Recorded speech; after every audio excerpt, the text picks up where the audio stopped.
শুভ সন্ধ্যা। Share বাজারের মূল খবর ডেইলি মার্কেট আপডেটে আপনাদের স্বাগতম। সপ্তাহের প্রথম কার্যদিবস রোববার 12ই অক্টোবর দেশের প্রধান শেয়ার বাজার ঢাকা স্টক এক্সচেঞ্জ ডিএসই সূচকে পতনের মধ্য দিয়ে লেনদেন শেষ হল।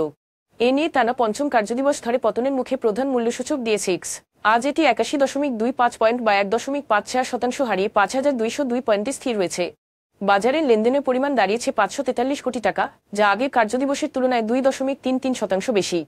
ব্যাংকিং খাতে ব্র্যাক ব্যাংক, প্রাইম ব্যাংক ও সিটি ব্যাংক, ফার্মাসিউটিক্যাল খাতে বেক্সিমকো ফার্মা এবং শিল্প খাতের ওয়ার্ডন হাইটেক ইন্ডাস্ট্রিজ ও বাংলাদেশ শিপিং কর্পোরেশন আজ বাজার পতনের প্রধান কারণ ছিল।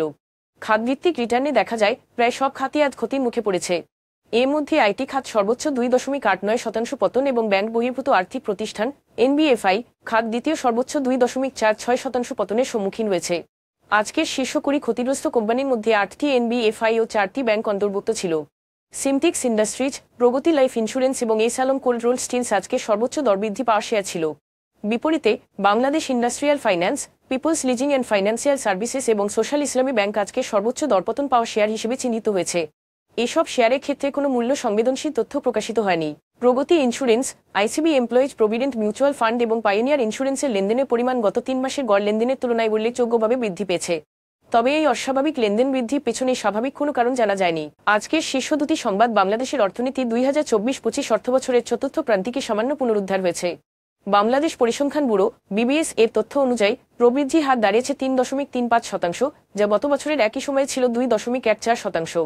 এই পুনরুদ্ধারের মূল চালিকাশক্তি ছিল শিল্প খাত, যেখানে উৎপাদন বেড়েছে 4.10%।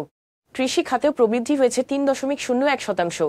তবে সেবা খাতে প্রবৃদ্ধি গত বছরের 3.61% থেকে কিছুটা কমে 2.96% নেমে এসেছে। সামগ্রিকভাবে এই উন্নতি অর্থনৈতিক খাতের অগ্রগতিকে চিহ্নিত করছে, যা ভবিষ্যতে টেকসই প্রবৃদ্ধির জন্য আশা জাগাচ্ছে। এশীয় উন্নয়ন ব্যাংক এডিবি ও বাংলাদেশ সরকার 10 কোটি মার্কিন ডলারের একটি চুক্তি স্বাক্ষর করেছে, যার লক্ষ্য ঢাকা ও চট্টগ্রামের বাইরে কুটির, ক্ষুদ্র, ছোট ও মাঝারি উদ্যোক্তাদের সিএমএসএমই জন্য মধ্যম ও দীর্ঘমেয়াদী ঋণপ্রাপ্তি সহজ করা। এই উদ্যোগের মাধ্যমে গ্রামীণ উদ্যোক্তা, বিশেষ করে নারী উদ্যোক্তাদের জন্য অর্থায়ন, দক্ষতা উন্নয়ন ও প্রাতিষ্ঠানিক সহায়তার সুযোগ তৈরি করা হবে। পাশাপাশি আর্থিক প্রতিষ্ঠানগুলোর সক্ষমতা বৃদ্ধি করা হবে, যাতে তারা আরও কার্যকরভাবে সিএমএসএমই খাতকে সেবা দিতে পারে, যা সারা দেশে আরও অন্তর্ভুক্তিমূলক ও টেকসই অর্থনৈতিক প্রবৃদ্ধি পথ সুগম করবে। আজ এ পর্যন্তই। আগামীকাল আবার আসবো শেয়ার বাজারের নানা আপডেট নিয়ে। ধন্যবাদ।